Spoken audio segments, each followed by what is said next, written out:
Oh, hello everybody, how we doing?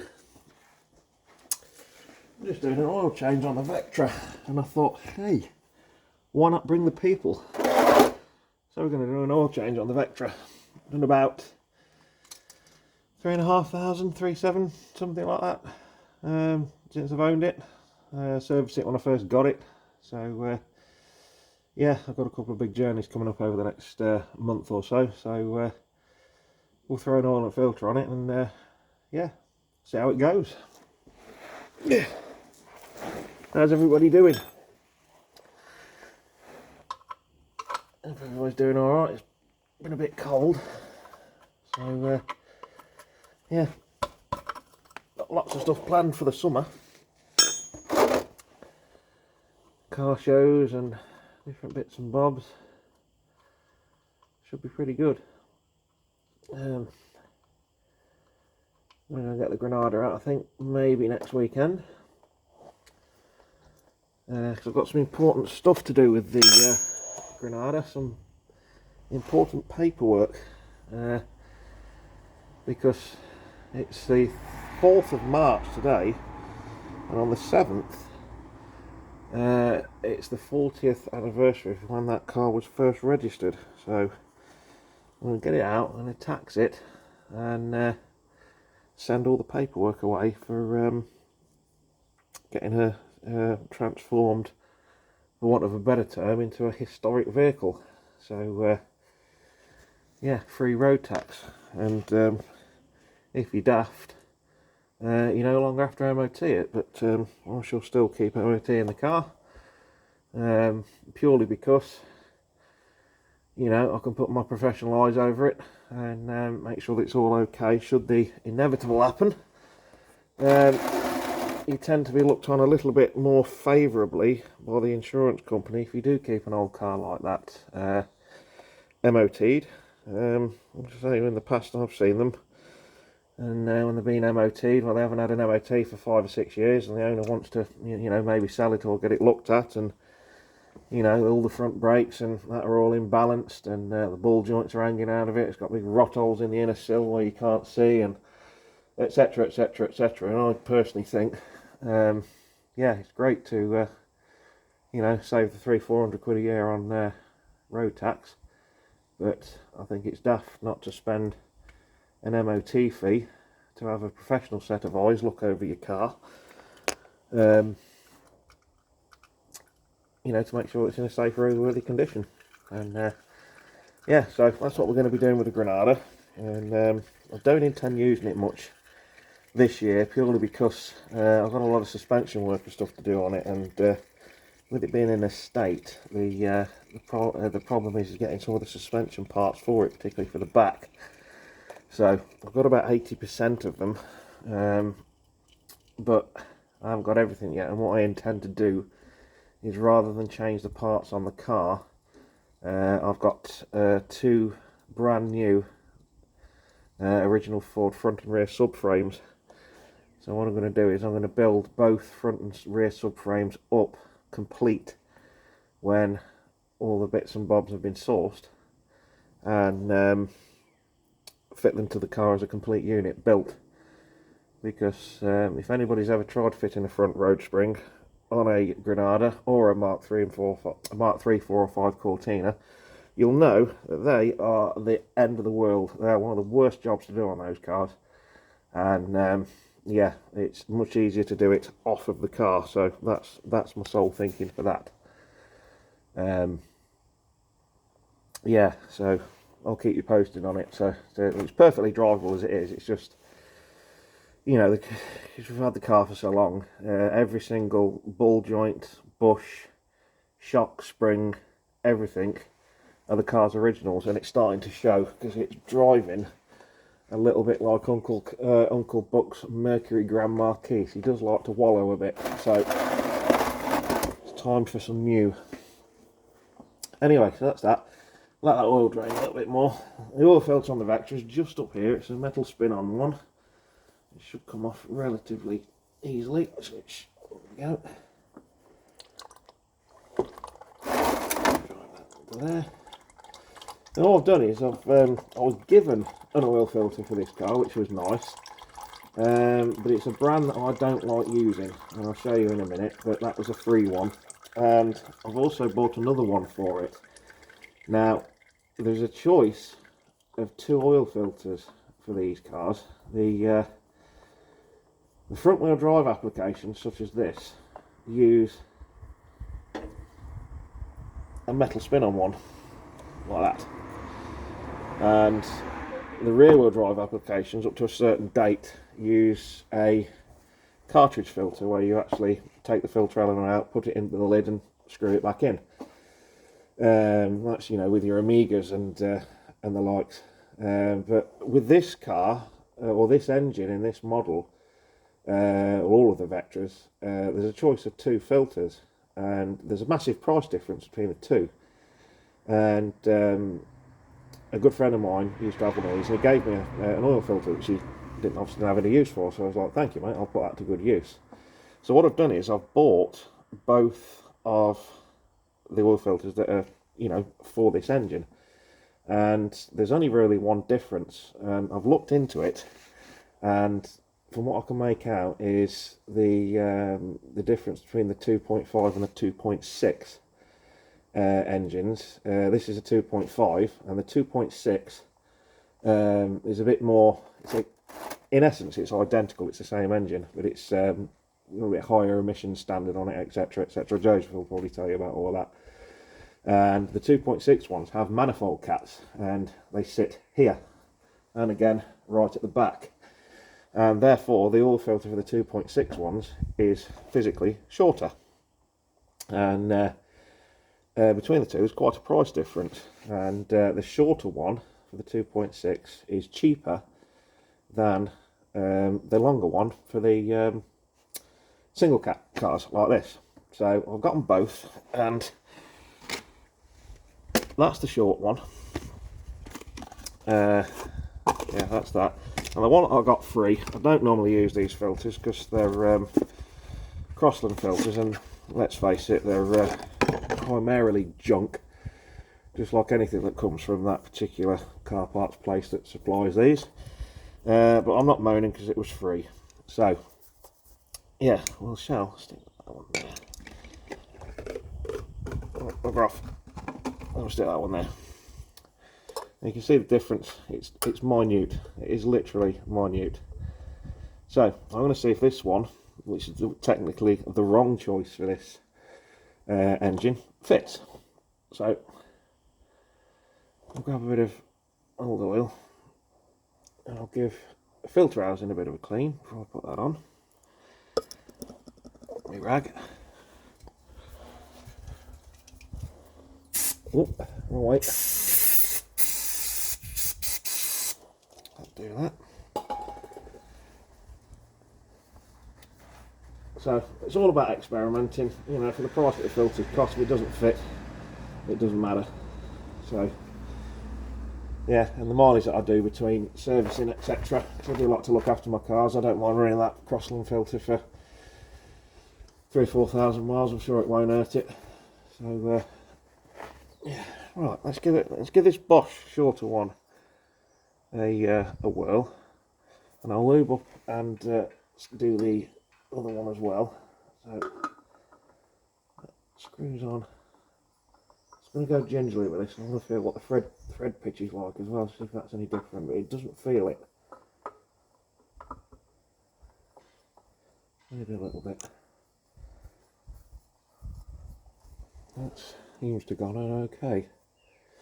Okay, let's back that back off. I'll drop that out of the way.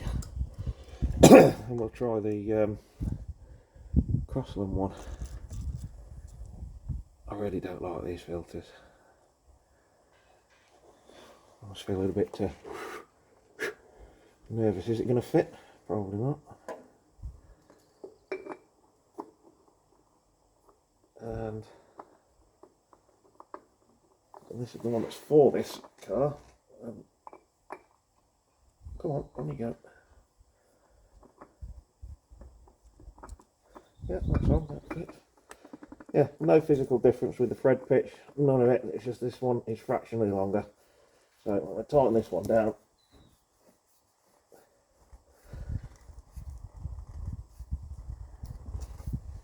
And we'll call it good.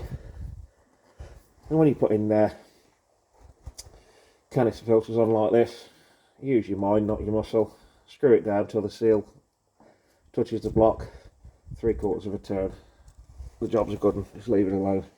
It won't come off, and it makes it a lot easier to get the old filter off when it's due time. And yeah, we'll leave that as it is. Now, put some nut in, and we'll head up top. So, I know I don't do a great deal of content stuff anymore because I am a very busy person, but thanks for everybody that still stays on board, much appreciated. And it's nice to get a little bit of recognition, and I know Joseph does his part, and I always do my stuff to help out Joseph with his cars, etc, etc.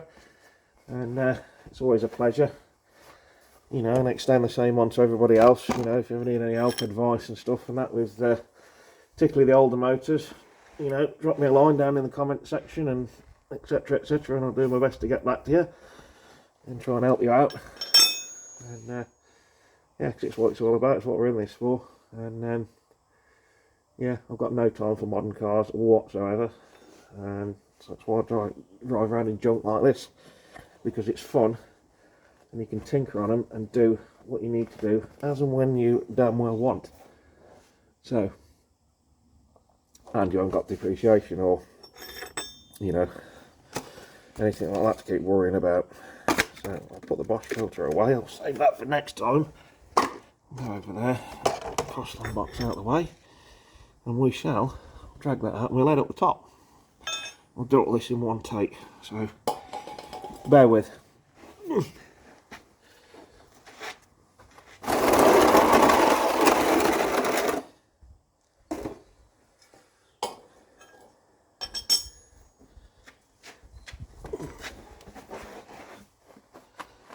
It's looking good. So, bring you over this way. So yeah, that's where the filter lives, just up the side there. And as I say, on the 2.6 ones, I believe I've got manifold caps, so there'll be one here and one right at the back on the rear downpipe, because this is a V6. This one's just got the single cat, which is that one there. And that's your middle silencer, and obviously the one down the back. So that's where we are. I will be, once I've finished this oil change, pull the car back up the ramps because I'm missing a couple of trim clips. So we'll be sorting that out. Anyway, let's head up the top. I've got my phone clamp with me, so bear with while I find you somewhere to hide. How's about there? Oh, perfect. Look at that.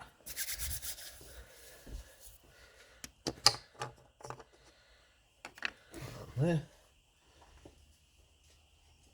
Use just simple 1040 semi-synthetic oil in this. Nothing, nothing special.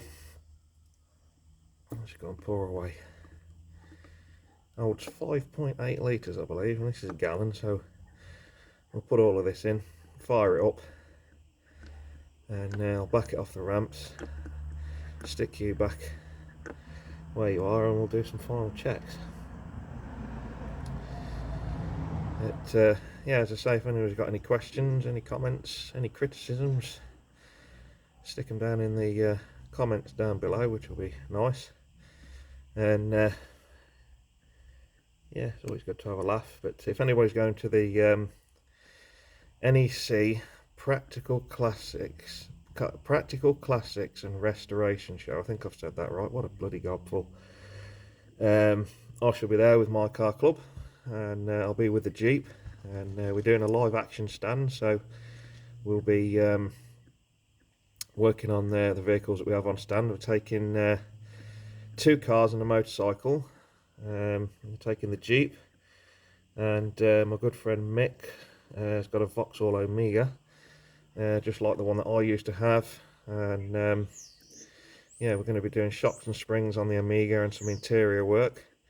And the Jeep is going to be receiving front brakes, brake calipers, wheel bearings, drop links, and if we get time, some new headlights and an auxiliary fan belt. And it'll be great. And I think the motorbike, I may be called in to do some work on that, because I think it's having some new carburetors. And the motorbike in question is a BMW R80. You have to forgive me, I'm not very good with motorbikes or anything. I never quite understood it. There we go. And besides, I don't like leather either, so I'd never make a motorbikealist. I'll be about as good on a motorbike as I am with my camera. And I'll never ever make a cameratographer, if that's what you want to call them. So yeah, I've got a gallon of oil in. We're going to start it up, back it off the ramps, switch her off, and do some final checks. This is where I find out I've not brought the keys, but I have. There we go.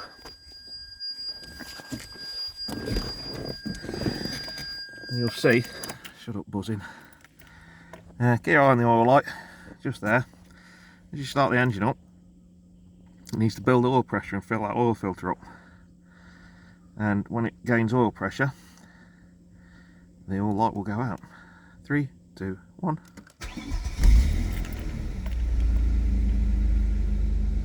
And there she goes, she's off. Right, let's close the door. So, mileage 66,673. I'll just gradually back her off the ramps. Hopefully the bonnet won't slam shut. Oh, there we go, look at that. Back in park. Switch her off.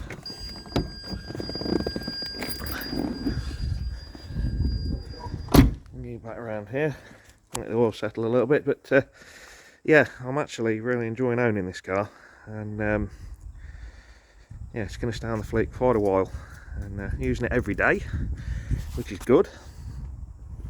And it's a damn sight better than that on fuel than the Jeep. She's looking good.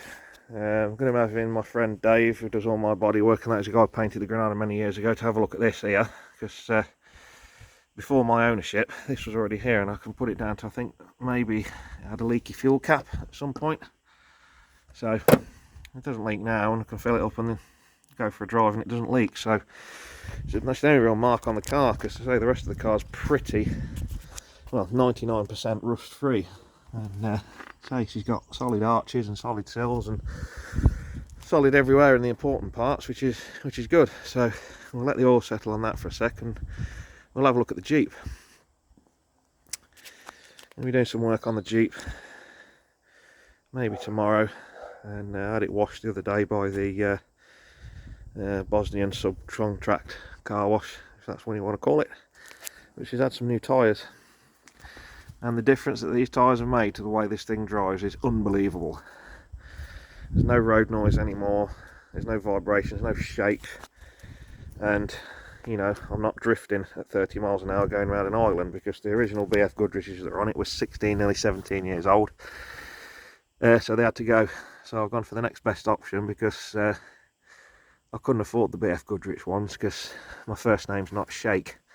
So I've gone for the next best options for Maxxis worm drives, and they are pretty much identical tread pattern to the BF Goodriches, which were the original tyre to these cars, I believe. So that's what we've done. Got the twin exhaust, which also sounds absolutely epic. And yeah, she's looking all right. So she's a good 10-footer. So we've got some wounds on the bumper corners, etc., because this car used to do a lot of towing before my ownership, and obviously it's come into contact with the trailer and caravans, etc. That's the only rust blister on it, which is being sorted when it's being painted. And she has been keyed all the way along. So yeah, she's not the best looking, but she's extremely tidy. So that's where we are with that. Onwards. Now, where did I have you sat under here? Put it here. Oh, no. Unfocus. Sounds like Eddie's just let his dog out. That bloody thing's loopy. That'll do.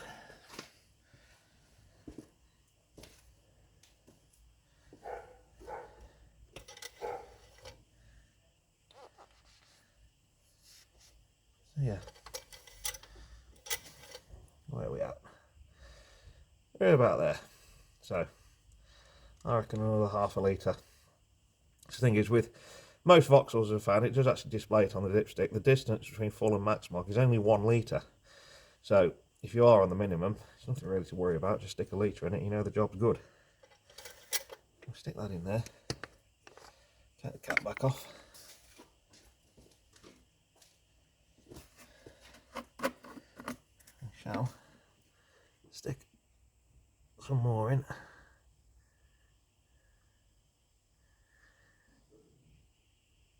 Like so.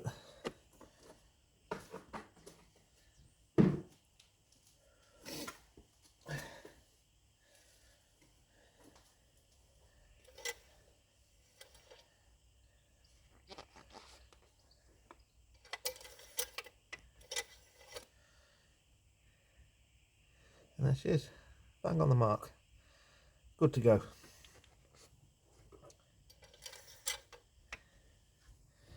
Stick that there. Hang it up. As I say, she's extremely clean in there. And on the whole, a fantastic car. I'm looking forward to doing some shows with it over the summer. So, there we go. Thanks very much, everybody. I'm going to stick the oil filler cap back on. Must not forget. And I will do those under tray fixments. So, thanks, everybody. Nice to touch base with everybody. And as I say, come and say hello in the comment section. Be nice to have a chat with you. See you all soon.